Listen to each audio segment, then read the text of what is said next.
Naby Sarr announces long-awaited entrance to the Reading team with a beautiful diving header that sealed 3 valuable points against Millwall and sent Reading to the summit of the Championship table. Just drink that in, just savour that sentence, because in just about 48 hours' time, maybe less than that, it might not be true. Let's see how long this one lasts. But welcome to episode 307 of the Tilehurst End Podcast. I'm your host, Marc, Mayo, for the podcast by Reading fans, for Reading fans, and joining me this week to discuss the Royals hitting the heady heights is Ben Thomas, the view from the Dolan end for the Tilehurst End blog. How is it going, mate? Yeah, it's slightly bizarre that we're doing this kind of almost a year on from that horror show up at Huddersfield, and we're top, and it's crazy. It's absolutely crazy. It's a lot of hard work's gone into it, obviously, but it's very, very. It's a nice feeling to wake up to every day at the moment while we're top. So long may it continue at the moment. Yeah, for sure. And it just feels a little bit surreal. Even when we were leading against Millwall, I wasn't thinking at all that we would be top of the league.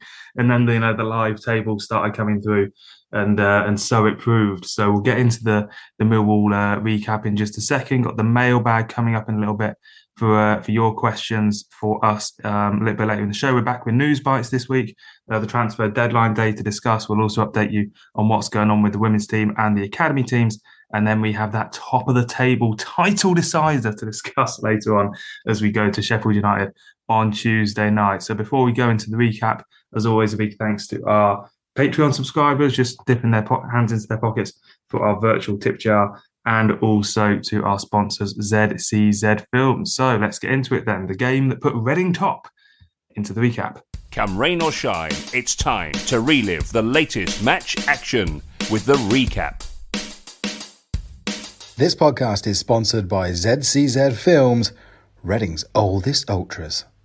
Well, Ben, this was a really interesting game in the sense that we all came into it knowing this was going to be a scrappy affair, probably maybe decided by one goal. Not many moments of pure standout quality, but a lot of blood and thunder and all that sort of stuff. It's a bit of a cliche going to Millwall and saying this, but I mean, it's true. So I'm not really guilty about that. But just to come out on top and have that moment go for us with Naby Sarr's goal as well. How glorious was it? Listen for those at the game, listening, following via Twitter, to have Naby Sarr of all people pop up with the goal after just 14 minutes was it's just a really nice moment, and it also kind of flies in the face of all the adversity we've had kind of over the summer with signings and stuff, hasn't it? Yeah, it has, and it's very difficult to not be romantic about this football club when they go and do what they've done, not just on Saturday, but over the last 3 games, really. To not concede a goal in the last 3 games is quite phenomenal, really, but based on where we've been. Still haven't conceded in the second half, to my knowledge, this season as well, which is quite a stat in itself. So it was a really, really good win. We've said before on the pod that the away form has not been good, and last season was last season, but to have this game as the first away game since Rotherham, and to go and put on a performance like that was quite incredible, really, especially given the tweaks that Ince made to the team before kickoff. It was a very bizarre looking team that he put out in terms of formation, or predicted formation anyway. And it worked. We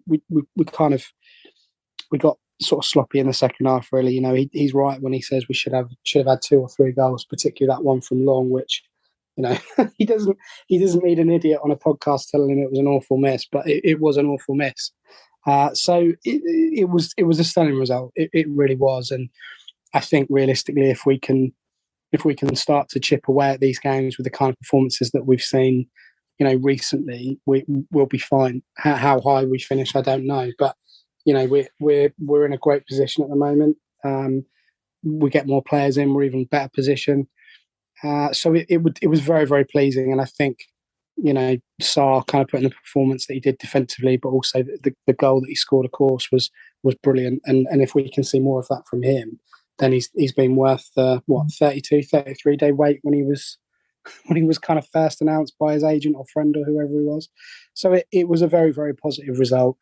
And incredibly unexpected and very pleased really with that. Yeah, I think if you drill into the kind of metadata of the photographs as to when they were taken of his announcement, it was the end of July. So it does show, it kind of is a bit of a weird one because obviously he did score, the day after he signed, but he's been a Reading player for over a month. So it's not like he's only just met these guys and, he's been tactically in this team for, weeks basically. And I would have to say Sam Hutchinson getting the flick on as well. It's been very good. Week for him coming into the team and making his mark very, straight away. Something that I think anyone who saw him over pre-season saw that his experience and everything just to slot into a team and play the role he's playing is very good, and Reading have benefited from that. And we'll see how fit he's going to stay and everything. But at the moment, he seems to be doing a good job, and we're happy with that third clean sheet in a row, as you say, Ben.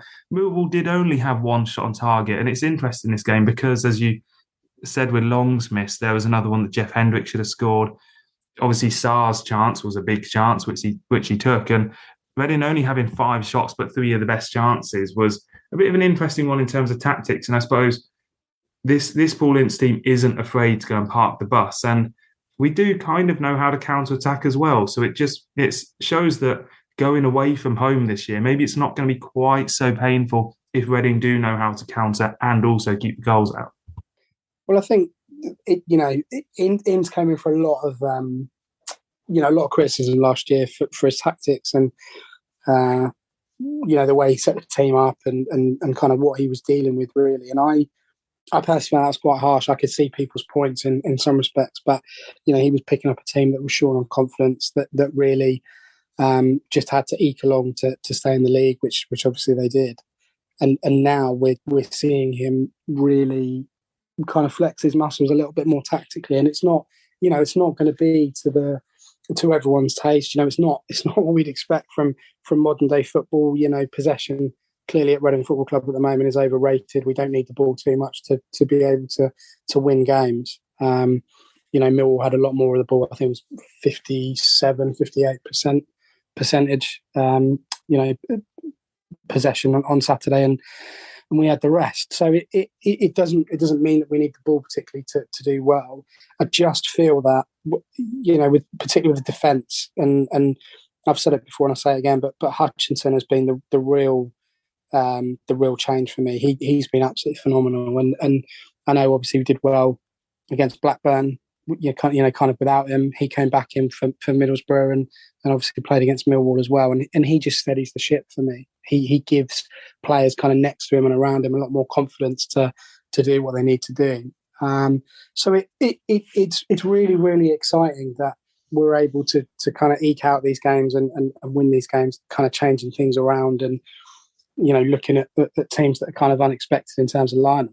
But the key thing really is the resilience and the character, and they're things that we just didn't have last year. We really didn't, and it's incredible what winning games will do to the mentality of the fan base, to the mentality of the club, to the mentality of everyone involved with us really. The other thing that's quite interesting is, to my knowledge, we've not had any major injuries in the last 2 or 3 games, and that shows you again that when you're winning, the kind of the mental strain goes a little bit really. Now, whether or not we're at a stage where we know we're going to win games, I don't think so. I think, as we'll talk about later on tomorrow, is going to be, a very, very different game altogether.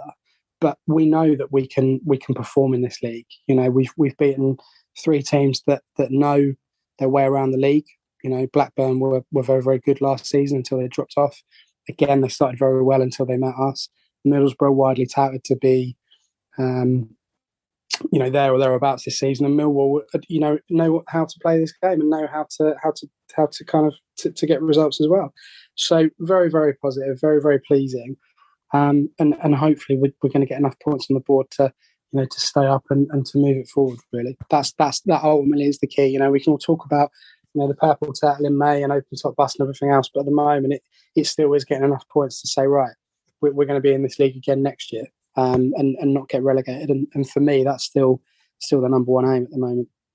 Well, that's kind of what I like at the moment, is that, you see the memes on Twitter of Paul Ince dragging a boat and all that sort of stuff, and HMS, win the league, etc., to keep it family friendly. But, which is good fun and everything. But I do think that it's nice at the moment seeing the kind of fans react to our success for the first 6 games of the season. And actually, instead of saying, if we don't go up, it's a disaster, you see a lot of people online saying, actually, and, not just online, Reading fans elsewhere as well, saying, actually, it's just something to enjoy at the moment. The most important thing is staying up. We may be chanting E-I-E-I-E-I-O, but we're not getting ahead of ourselves in the sense that if we were to drop off and, let's say we finished 12th, for example, I don't think anyone would be furious. No one's sitting there going, that'd be a missed opportunity. Maybe if we're top, after 35 games, we'll start being serious about it and everything. But I do think that for now, Reading fans are fully taking this in their stride and just showing how, in a way, it shows how bruised we are by the last few years. Because we have been here before, obviously under Paunovic as well, but that really was a team that everyone was thinking, yeah, this team can go up and get promoted.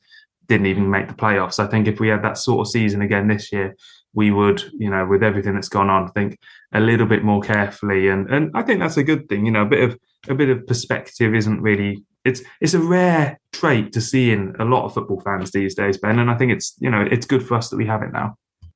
For me, it is. It's enjoying it.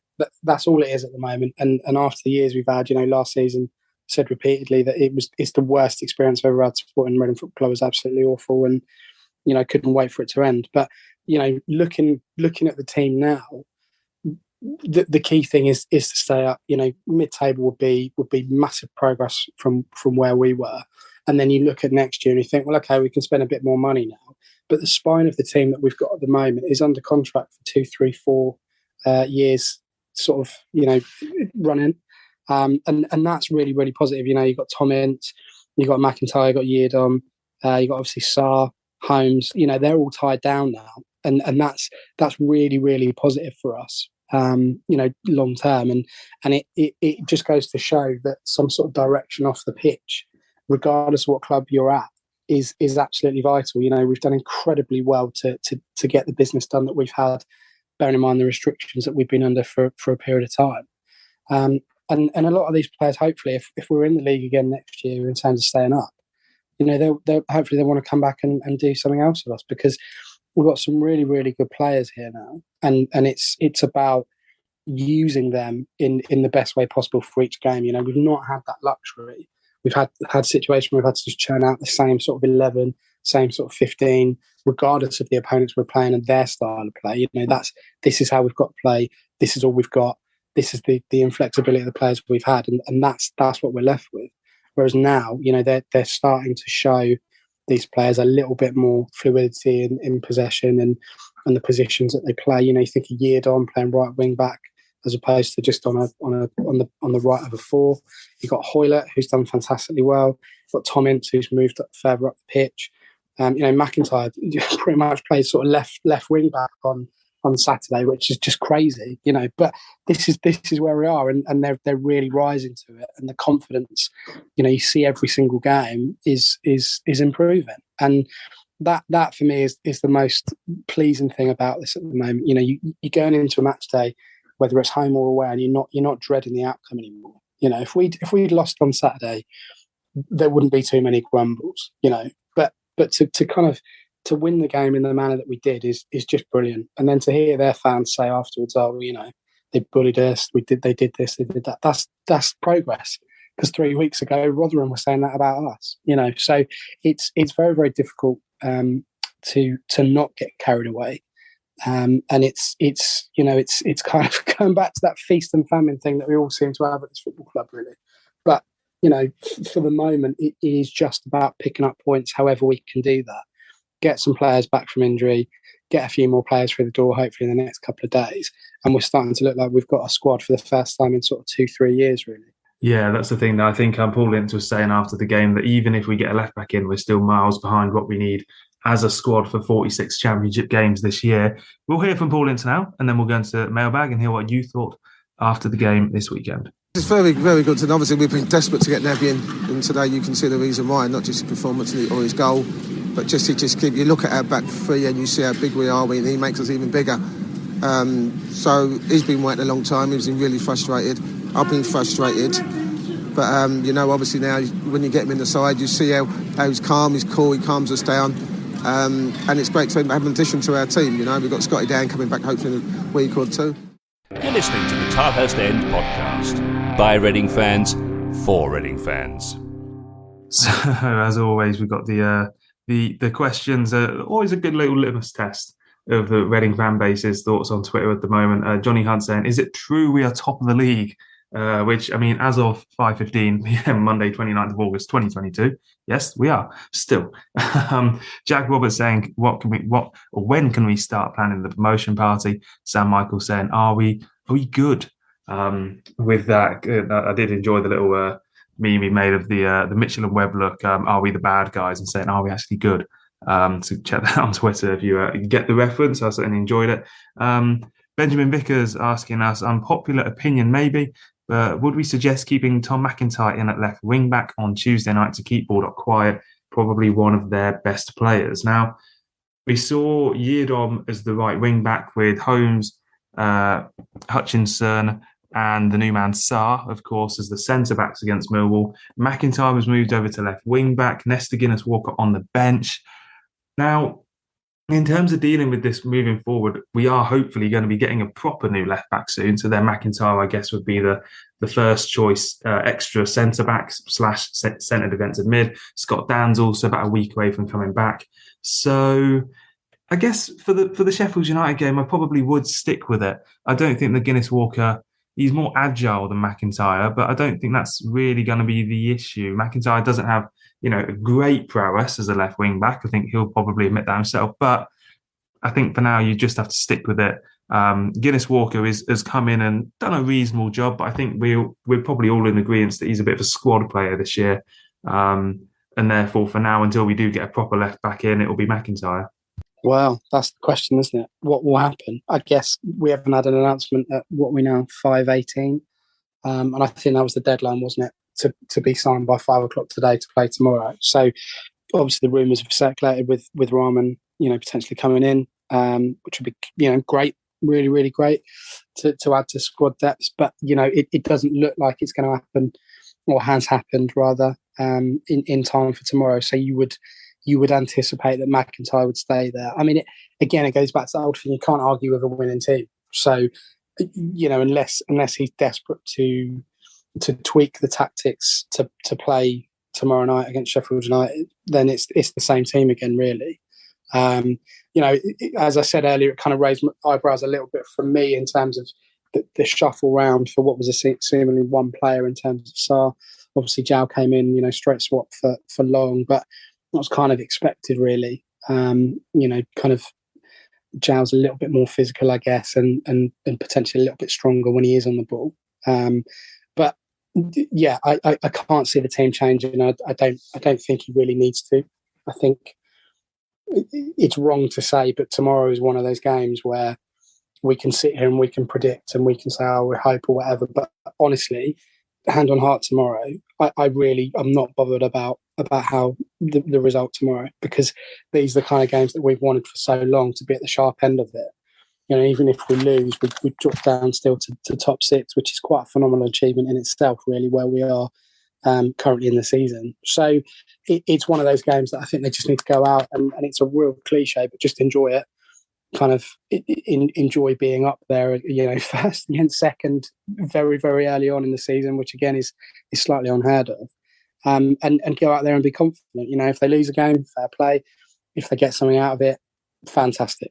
Let's start building statues around the Select Carlisle Stadium of them. But maybe not that far. But it is one of those games that you could look at and go, look, it's almost a free hit, really, because of the nature of where we are, of what Sheffield United are expected to do, and kind of just go from there, really. But I don't see any major changes coming in. I think the only one would have been if Rahman had signed in time, but that's clearly not happened. So it will be McIntyre again at left back, I would imagine, or left wing back rather. Yeah, Paul Lintz has said that he'd actually quite like to play a 4-2-3-1 formation at some point this season, but he hasn't got the players for it at the moment. Having a proper experienced left back must be part of that. I think for now it's got to stick as it is. Whether we get towards the weekend and things change, if Rahman does sign Babarama, of course, from Chelsea. I don't know whether it's going to be a loan or a permanent transfer or something. But if that does happen, you can imagine he'd be probably integrated pretty quickly. Alistair moves on saying, who has the better dance moves, Alex Ray or Paul Ince? Which I can only assume is related to the fact that Paul Ince says he was off to Reading Festival after Reading won against Millwall on Saturday, off to see the Arctic Monkeys, which I can only say I was very jealous of because I couldn't get tickets for it myself. Don't know if Ben, are you Reading Festival? Let's have a little segue into Reading Festival memories. Is there something you've graced over the years? Well, I mean, like we live kind of at the top of Tilehurst, so we're kind of in a direction where we can hear it kind of in our front and back garden quite easily. So yeah, I listened to it on Saturday night, and it was they sounded good. You know, they're not my favourite Arctic Monkeys, but they sounded phenomenal. And obviously 1975 last night were absolutely fantastic as well. Bearing in mind they weren't even supposed to be there. I'm trying to think. The last time I went to Reading Festival was probably 2008, I think. And what's interesting is I didn't see a single bucket hat, old football shirt, or a diagonal bum bag either. And now that seems to be all the rage these days. You can tell festival goes straight away in Reading when you see Blake dressed like that. So yeah, I mean, I think it's a young man's festival these days, isn't it? But fair play to Ray and Ince for going. But that's kind of, again, it goes back to what I'm saying. We want that character. You know, I'm quite happy for our manager to go, yeah, just beating Millwall 1-0 away from home. Oh, and by the way, I'm going to Reading Festival. Like, I think it's going to sound cheesy, but I think that's pretty cool in a lot of respects. Like, to kind of be able to chuck that into an interview, and you know, you can feel people relaxing around the place. You know, if we got beaten 3-4, 5-0 or whatever, he probably wouldn't be saying that. But we're seeing more of this kind of personality, and you know, Alex Ray in particular is a very, very good guy. But we're kind of seeing this evolution of personality at the club, and I think it's great. I really do, and you know, they thoroughly deserve it because the criticism they've had as a pair and probably over the last couple of years in terms of them not being in a job, particularly, is, you know, it's really well deserved by those guys at the moment. So I hope they can build on it for the club's sake and also for their sake, because they're good guys at the end of the day, and I want them to do well. Hopefully with Reading Football Club, but you know, if they move on or whatever, then fair enough. I rate them going to Reading Fest. I mean, I think it's good. I do agree with you. It's something that maybe after a 4-0 defeat isn't the sort of thing you go, sod this. It's sad for you guys going home. I'm off to the festival. Yeah. But no, I think it's good fun, isn't it? I think Ray will be the one with the dance moves there for sure. Yeah, I can't see Ince being too fluid in that front. I don't know. I don't see it, but I think Ray would definitely have a few shapes for sure. Yeah, and I can see Paul Ince as maybe quietly, you know, head bobbing, that sort of stuff. Alex Ray maybe getting stuck into the mosh pit, bit of a circle pit, and it makes me laugh because I went to Boardmasters a few weeks ago in Cornwall, which is again, unfortunately, a demographic slightly below mine now, although I was only not that recently in it. But yeah, the old football shirts coming back into fashion for the young'uns. This is going to be proper dad chat now, even though I'm not a dad or anything like that. But it's the old football shirts coming back. I'm a little bit like, it's nice they've done it, but you know, if it happened when I was, you know, exiting my teens and everything, I'd have been one of the cool kids. But if I'd have done that when I was a kid, I would have just been a nerd. So I did see someone wearing a brand new Barcelona shirt, and I was like, I don't think that fits the narrative somehow. Do you know what I mean? Like, I don't. If it was from 1990, crack on, mate. But it was one of the brand new ones. I thought, first of all, you probably paid like 70 quid for that. It's going to get really dirty at the festival, and also like it's not part of the style, is it? You know. Yeah, no, it's the if I had Cruyff on the back of it, I'd definitely do it. And unfortunately, our last question of the week is going to continue the proper dad chat, and I think this is probably the most like, you know, dad. Not to exclude the mums or anything like that, but I just know for a fact this is a bit of a dad question because Matt is asking us, what's your favourite motorway service station? I mean, Reading fans have been on the road a lot recently. I thought I'd actually answer it because a few times we do get these sort of questions and we don't, you know, I'll admit I don't actually put them in the show for perhaps obvious reasons, but it's a good chance to make the case for Leicester Forest East. Great one if you're going up north for an away day like Sheffield United or something. Leicester Forest East, very good stop. Just past halfway as well, so you've made it almost, you know, a bit closer to the destination. You've done the hard bit. Any you want to throw in? Well, do you know what I said to this? This actually leaked because this was supposed to be one of those questions that we were going to ask Inson and Ray and Marc Bowen actually at the staff forum a couple of weeks ago. But we just got run out of time, and got chatting about more important things like EFL sanctions and Naby Sarr and stuff. So I'm amazed this question has kind of blown up as much as it has. I mean, there's only really one answer, and that's Lee Delamere, to be honest, because if you're doing the kind of the Wales away trips and you're going off to South or even North Wales, Lee Delamere is fantastic. I absolutely love Lee Delamere. I quite like Cobham as well, although I got the spelling wrong and Ollie corrected me on that. Cobham's mad because it looks like a spaceship from the outside, and it's kind of like cars just kind of seem to stream in, but from any different angle. But the kind of food court of Cobham is a sight to behold, really. Yeah, I mean, the one you mentioned is quite good. I suppose that is halfway, really. I'm trying to think. You sat over the traffic as well while you're having your KFC, which is you can't do that many places. I like ones that have a bridge. There was one, it might have been sort of going towards Manchester. That might be the one actually, but there's kind of a bridge that joins the two, and you can cross over, and that's quite cool. I would have to say I'd have to make a mention. If you're going to Cornwall, Exeter. Whenever I've gone to Wales, I've gone to Cardiff, and you don't really need a stop there, so I've not really Lee Delamere myself very often. But Gloucester, if you live in Reading, Gloucester's not really one you'd find yourself in very often, but it's a farm shop, proper bougie that is. There's a service station. Yeah, there's a proper farm shop, and it's got obviously a little cafe and everything still. But really, really different as a motorway service station. What's the one just outside Bristol that's quite big, as if you're going off to the West Country? Oh God, you're pulling my leg now. Because we always push through to Exeter, and that is a nice one. That's the gateway of the Cornish holiday. That is Exeter. Yeah, I'll Google it while we're on. I'll come back to you. Well, while we take a break, then we'll move into Newsbites and end this chat for people who are just continuously hitting the plus 10 seconds button to get through to some actual Reading football chat. We'll jump into Newsbites then, while Ben Googles his favourite motorway service station. Stay tuned for all the latest from around the Madejski Stadium and the Championship with Newsbites. Welcome back to the Tilehurst End Podcast, the Reading FC podcast by fans for fans, with occasional deviances into complete nonsense, as you've just seen if you've listened to the last 5 minutes of the show. Before we get into Newsbites, I will throw a quick nod to last week's pub chat, the feature that we're kind of bringing back every so often, kind of every 2-3 shows, where we sit down with someone to just chat about things that have gone on. And Dave Evans of RFC Community, the Community Trust, was a really good chat, and obviously not really time sensitive. So if you haven't listened to last week's show, go and check out the timestamp on that podcast and listen to that little 10-minute clip. Really interesting for any Reading fans. Before we move on, I will sadly have to check in with Ben to see if he's just worked out what motorway service station you were thinking of. It's Gordano.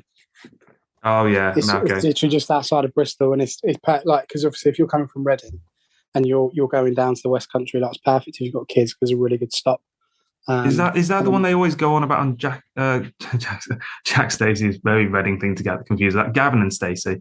No, they go on about Cheveley, which I think is absolute trash, to be honest with you. I really hate Cheveley because it's just so overrated. But Gordano is kind of further on. It's Bristol. So yeah, but I mean, it's not a Lee Delamere by any stretch of imagination, but it's all right as far as they go. It's funny that we've decided on a day that we're top of the league to have these sort of segues. We probably should have done it when we were bad. But if any nonsense questions you want the Tilehurst End team to answer, particularly after a defeat, we're happy to go into it. So let's do some transfer stuff then. September 1st, 11 p.m. is the transfer deadline. So we'll be back next week after that. Let's have a little chat about what's going to be going on. Babarama, we've discussed, is supposedly happening. And as I said earlier, don't really know at this stage whether it's going to be a kind of free-ish transfer that Chelsea are going to kind of pay off his last year of his contract and then let him go. They're talking about doing that with Ross Barkley, so it wouldn't surprise me if they did that with Baba Rahman. It could be a loan, of course, but if I was Chelsea, I'd just cut your losses. Amari Hutchinson's another one from Chelsea that is still being discussed. So I think it just kind of sounds like the report saying that Chelsea want a bit of a bigger, or maybe a bit more of a substantial wage contribution than Reading can really offer at the moment. Maybe the EFL getting involved as to what Reading think they can pay, what they can pay. So that's one to look out for as the transfer deadline looms. Bit of a winger, Amari Hutchinson. And then Massimo Luongo is the other one to discuss. And this is a rumour that came about really early on in the summer. Former Sheffield Wednesday, QPR, etc. I've always had the impression he's a bit of a box-to-box midfielder, but apparently more defensive than I've really realised. He doesn't score a lot of goals, and thus that's been touted this week. Ben, are there any names out of that that you're particularly excited by? Are there any positions that we're ignoring massively? I must say that if we can get 3 players in, those are probably the 3 positions, kind of winger, centre mid and left back. Those are the priorities for me. Yeah, I would quite like to see a striker come in with a little bit more, I say, experience. But you know, with Jow and Long, you're never really short of a potential injury with those guys. So if I'm being really greedy, I would love a striker to come in. But you know, look, the players that we're linked with, I think, as I said earlier, you know, we've done very well with the recruitment. I think we get those guys in, we're looking a lot healthier. It's really key that we get some other players back. You know, obviously Mate coming back would be good. Aziz is obviously long term, but we just need to bulk certain areas out and be able to rotate as and when needed. Not quite to, you know, sort of Man City proportions, but we would have done pretty well to get another 2 or 3 players in by the end of this week. So I think, for me, they're not a million miles in terms of identifying the right positions in the right areas. Clearly, there's interest from us to get those players in, and that's really good because we've still been proactive. And you know, in previous years, we've kind of sat back and not really done anything. It doesn't seem as well like there's going to be a lot of players going out on loan at the moment, which, again, from a selfish point of view, is good for the club, not necessarily good for those individuals. But you know, we'd like to be in a position where, you know, come sort of up before the World Cup break or maybe just after, we'd be able to release a few more players heading into January to go out and get some experience. But look, it's all about keeping the group together, adding to what we've got, and you know, it sounds boring, but just staying in the Championship, you know, not getting relegated at this stage. And anyone that we can bring in to help us meet that goal is more than welcome at the moment. Yeah, for sure. Just looking at the players that might be going out on loan, yeah, there's a few in the under-21 squad who could perceivably, think of someone like Sean Scott, even Jamari Clark maybe, would be up for that. At the moment, we've got Jerry Dorset and Luke Southwood as the only ones who are on development loans at the moment. George Puskas has now joined Genoa on a season-long loan, so that hopefully will be that for him. And then, yeah, for transfer deadline day, to keep it all locked into the Tilehurst End Twitter and the website, because there's always the potential for a surprise name to come up. We have got 1 matchday loan space left, so we've got 4 loanees at the moment. We're allowed 5 in a matchday squad. You would have to think that Reading would take up the opportunity to get someone in. That might be a bit of a late deal, perhaps, as we said, Amari Hutchinson.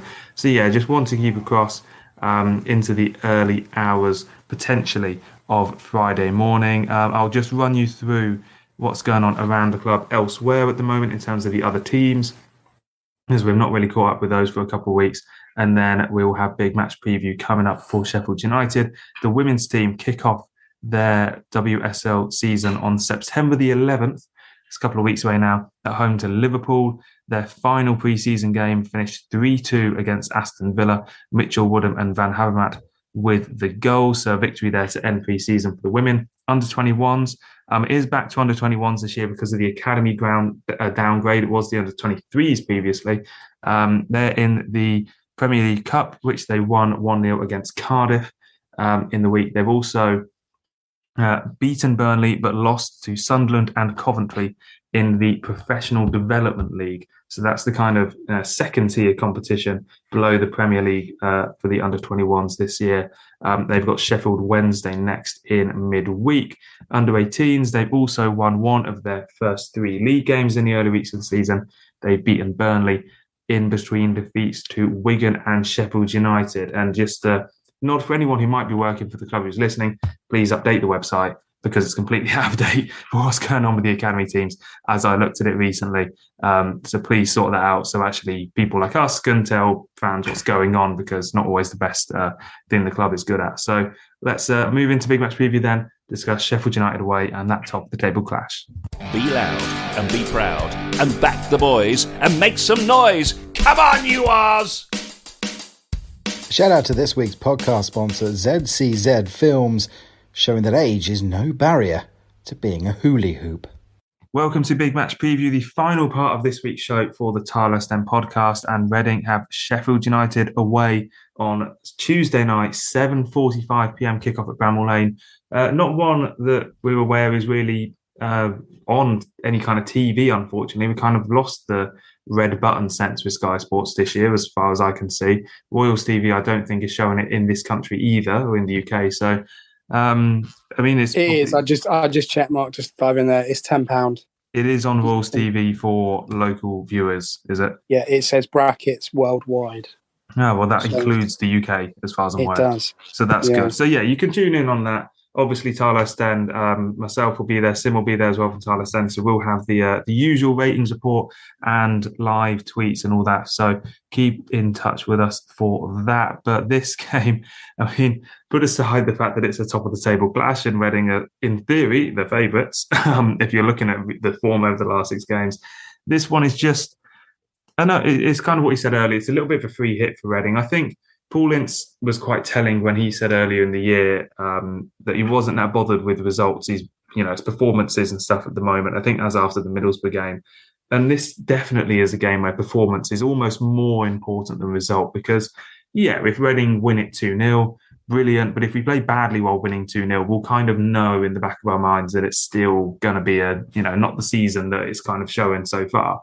However, if we play amazingly and lose, I think you'd probably almost take that in the slightest of senses. Obviously, no one's going to take a defeat, but at this stage of the season, Reading going there and showing that, they've learnt the lessons of Rotherham, they've learnt the lessons of Blackpool, and, for the 4th game in a row, potentially playing a good performance and everything, I think that would just mean a lot moving forward. And, this game could come down to a refereeing decision. It could come down to a bit of skill from a Sheffield United player who's played in the Premier League and all that sort of stuff.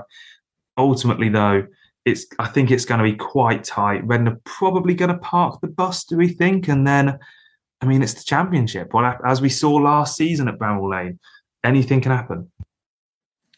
Yeah, I mean, it's interesting what you say about performance because, we've got a manager who is really, really adamant that the performance outweighs the result.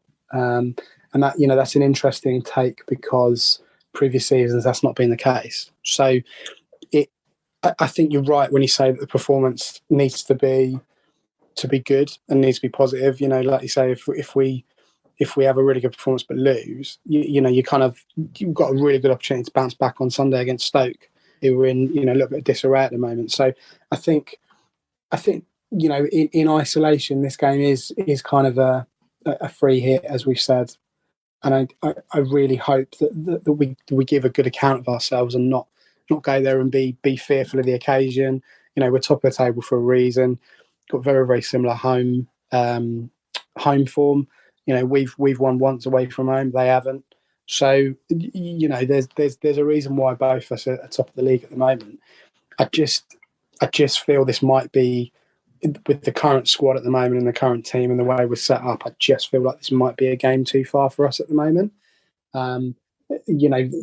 We saw against Millwall on Saturday that there was quite a few tired legs looking again, kind of hanging on, not for dear life, but it was looking likely that Millwall were going to get something out of the game potentially. There was a lot of pressure on us.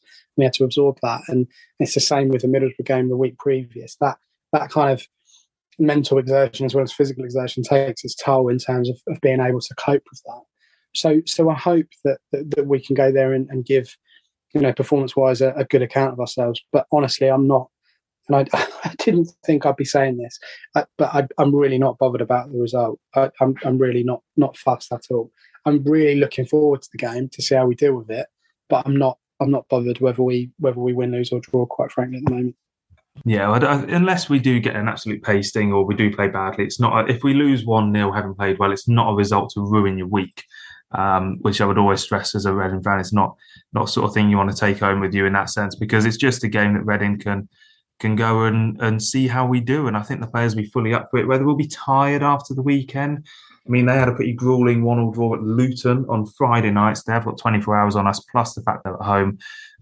So yeah, we'll just have to see for this one. We'll quickly point out as well that we won't be back until after the Stoke game, which is 12 midday on Sunday on Sky Sports. So, tune in for that one and everything, because that one will be on TV for Sky Sports subscribers. But yeah, this one, I mean, maybe we're about to go into the part of the show which makes us look like all the previous 45 minutes of analysis is a bit of nonsense, because the Prediction League is rearing its head for the final part of the show.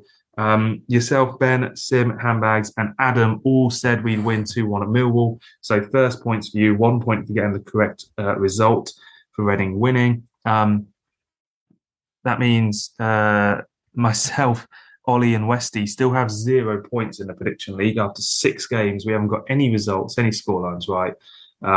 So I'm going to go first, and I'm going to say we are going to lose this game 2-0. Because that way, if we win, I don't have to really care about the Prediction League, but it gives me a little bit of solace. And I mean, being realistic, it is what I think probably will happen. What are you going to say for prediction for this one? I think it'll be a score and draw. I think both teams will score. Obviously they got Ndiaye up front. I think he's got 2-3 this season, 3. They got Ollie McBurney, who everyone loves to hate, but he's now sort of coming back into form a little bit, really.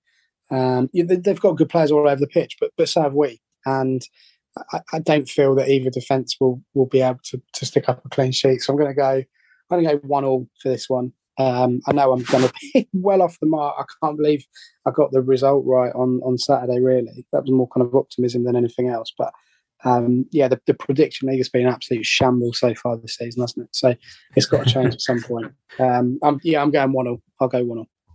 Cool. Well, I mean, it's better when the Prediction League has a variety of results, even if that still means we somehow miss what actually happens. So I'm all keen for that. So yeah, we'll see. It's a 7:45 kickoff, as I say. Get following that one on the Tilehurst End Twitter, and then all the usual reaction on the blog, and then Stoke noon on Sunday. So get yourself down to the Select Car Leasing Stadium for that one. We'll be back after that game. I hope I won't be back because I'll be away then, but hopefully Ollie or Ben or someone will organise yourselves into doing a podcast. So Ben, thank you very much for coming on this week. Absolute pleasure. Thanks for listening, guys. And make sure that if you've been able to listen to it, that you kind of skip part of the motorway service bit and you got to the end of it all right. But have a good weekend and or have a good week even, rather, and take care. Yeah, definitely. Yeah, that's why we've got the timestamps on it. If you ever get a little bit bored of one section, just nudge along to the next, and we won't blame you. We'll forgive you for that. So yeah, we'll be back next week to the Sheffield United title decider we go, which isn't a sentence I thought I was going to be saying about 4 weeks ago, but we'll take it. Whatever happens, happens. Come on, you arse.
You smile, funny how the crumbs always